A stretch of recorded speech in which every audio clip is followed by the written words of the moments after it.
statistics on certain things because I wanted to know, exactly what it's looking like. You know what I'm saying? Because I'm a solution person.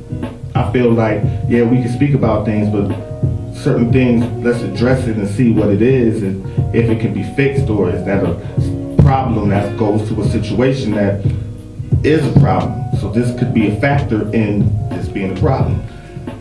So I did some marriage statistics and I compared to white and Latin women. Most black women are most likely marry later in life. They're less likely to marry. And they have higher rates of instability. That's what our marriage is most likely.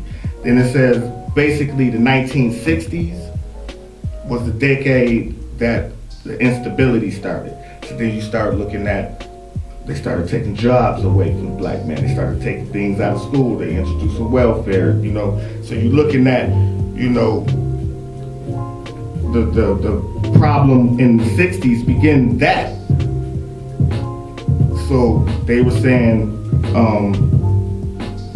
unemployment was a problem, which is they started taking the jobs in the factories out. Mass incarceration, of course, for brothers and sisters who don't have the skills anymore. Because you used to go through high school and leave high school as a plumber, certified. You know what I'm saying? You could graduate from high school and be a mechanic and be certified. And now they took all of that out. Then you had the factories was mostly in the cities. Then they started taking them out to the suburbs. So you're leaving a group of people without having the knowledge, and now we can't even work. What you think we're gonna do? Right. I'm glad you brought that up. Not to interrupt you, but I'm glad you brought that up because basically what you're stating is the cause and effect of black relationships declining, the stability to stay together. Yeah. So if you, remember I brought up the chain and the car and the jewelry guy, right? Yeah. So if you're a woman, if you're a black woman, how do I convince you to stay with your black man who is struggling? He does a good job at the home and he takes care of the kids love him and you're happy with him in the bedroom and everything is good, but he just doesn't make quite enough money for you not to struggle. And you're a black woman and you bump into the dude with the car, the chains and the clothes. What is your motivation to stay with your black man and stay in the home? You see what I'm saying? Yeah. So if you do meet that, you've been struggling and he's a nigga, he's a good nigga, but you just tired of struggling. So what would you say to this black woman to stick with it, stay with your man? And you know what? You know what I'm saying? To me, it's what both of y'all are doing. You know what I'm saying? Because if you get in a relationship with anybody, and I need to know where it is going, me personally. That was, you know what I'm saying? I need to know. Like, you gotta let me know where this is going. Cause I'm gonna let you know. And if we on paths that's straying away from each other, then nah, I'm not gonna deal with it. But most people stick with it because they'll say that these 10 things, out of the 10 things that I really would be looking for in a mate, this person meet 4. So I'll just compromise the other ones because these 4, for now, I think I can work with them and move them up from 4 to 5 to 6 to 7 to 8. Instead of finding the one that has 8 or 9 or 10 already. Like, we settled. Yeah. So I'm thinking if I'm with that woman and, we struggling, we wouldn't be struggling if we both on the same accord, like this is where we trying to go. Now we to add for context, you're not jobless. You just can't can't get over the hump. Job. Yes. Yeah, you can't get over the hump. For context. You know what I'm saying? And I'm saying it takes 2 in that situation to build it. Definitely not. You know what I'm saying? Because you could be building it and being the breadwinner and actually making things happen. And this person could be just blowing money and taking shit and, you know what I'm saying, yo, I need you to be here for this because somebody coming to do this.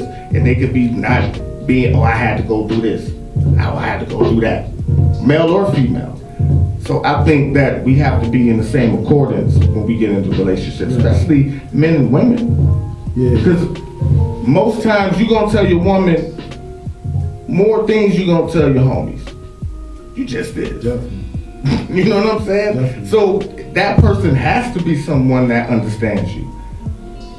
And so in that aspect of it, I think instead of rushing in, we need to go back to the 2-3 hour phone calls and being up all night and just see if you like this person, to be around this person.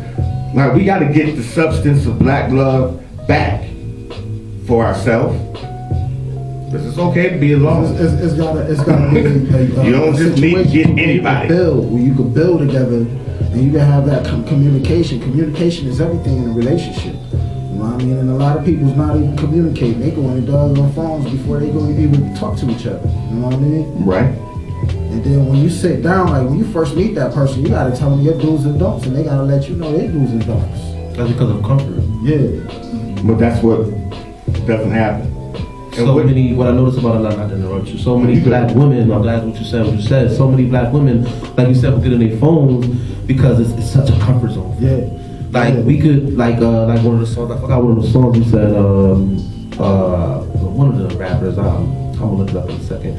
He was saying, like, we arguing, and then as soon as I leave, you start texting me. Why you ain't say it in my face? Yeah. He said, because it's a comfort level. Yeah. So how would you make your woman or man feel that comfort level that you feel with your devices or with your situation? Exactly. It's instilling it. You know what I'm saying? You got to instill it, Yeah. and you have to show it and show them how it's done. Yeah. Because a lot of, you know what I'm saying, I look at it like this, a lot of people are broken.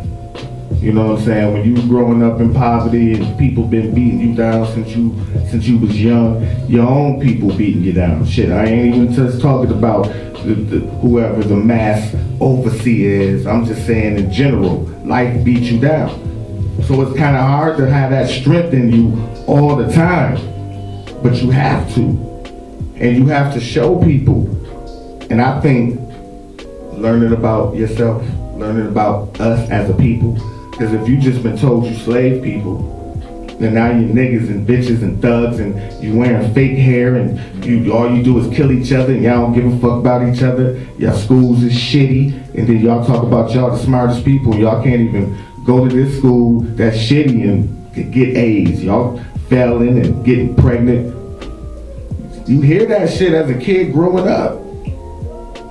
So then it's like, what do? You instill that. You gotta show the people, man, we more than just fucking slave people. I believe it starts with, like, it's no answer when it comes to we are oppressed, what should we do? No answer is the exact specific right answer, but I believe I have a remedy, if you will, because, all right, let's just be honest. Like you said, if you're gonna go with someone, go for someone who's like-minded. You see what I'm saying? So, and then if you are in a financial stable situation and someone is not, explain to them how long you're willing to put your efforts into this situation, knowing that they're not financially stable. Don't just tell someone, oh, I'm gonna stick with you forever and I love you, and then 6 months later they broke and it's affecting your pockets and you're ready to go. You see what I'm saying? Because they're gonna feel like you're ready to stick by their side. Right. And that's where the communication come in at. Exactly. I just think that instead of saying things, that's actually a way to help brothers out. Like, yo, hey, brother, sister, if you're looking for someone, not just a fling or a one-night stand, make sure they have every level of what you have. If you're financially stable, make sure they're financially stable. If you're clean, then make sure they're clean. If you're extremely cleanly, make sure they're extremely cleanly. Every little thing, if you into kids, make sure they're into kids. Don't get with some gangster and then you a nurse and he driving your car and you should get with, you know what I'm saying, a more compatible, like-minded. I always feel like we saying the problems for black people, but we're not giving those solutions. The solution is, if you feel, even if it's only 5% that this person is worth it, take that 5% and keep going and keep pushing. That's right. You gotta keep pushing. That's what we don't tell each other. See where it goes. Exactly. That's why I'm saying. If you're like-minded, you don't have to see where it goes because you're like-minded. Yeah, you already know. But see, my thing is, we have to call out the problem. Because you don't know it's a problem, you won't fix it. You know what I'm saying? If you got a